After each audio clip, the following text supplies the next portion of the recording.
Il y a 3000 ans, un prophète a inventé le paradis, l'enfer, le jugement dernier et la lutte entre le bien et le mal.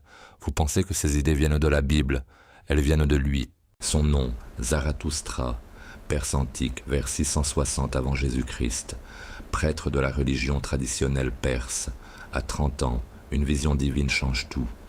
Le dieu Ahura Mazda lui apparaît et lui révèle une vérité radicale. Il n'y a qu'un seul Dieu. Et le monde entier est un combat entre la lumière et les ténèbres, entre le bien et le mal. Il prêche, personne ne l'écoute. Pendant 10 ans, il erre seul avec ses idées révolutionnaires, rejeté par les prêtres de la religion traditionnelle. Il trouve refuge à la cour du roi Vishtaspa. Il débat pendant des jours avec les prêtres du roi. Il les bat tous. Il est emprisonné, puis libéré miraculeusement. Le roi se convertit. Et tout bascule.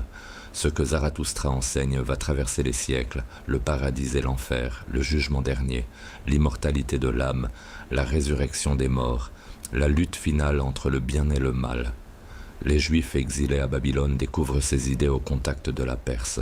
Elles entrent dans le judaïsme, puis dans le christianisme, puis dans l'islam. Les 3 rois mages de la Nativité, selon les historiens, des prêtres zoroastriens. En 1883, Nietzsche choisit son nom pour son œuvre la plus célèbre. Ainsi parlait Zarathustra. Même lui savait que ce prophète avait tout changé. Aujourd'hui, il reste moins de 200 000 zoroastriens dans le monde, la plus ancienne religion monothéiste de l'humanité, presque éteinte.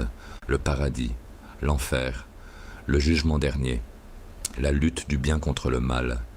Il a tout inventé 3000 ans avant nous, et personne ne connaît son nom. Abonne-toi. Chaque semaine une vie extraordinaire que l'histoire a oubliée.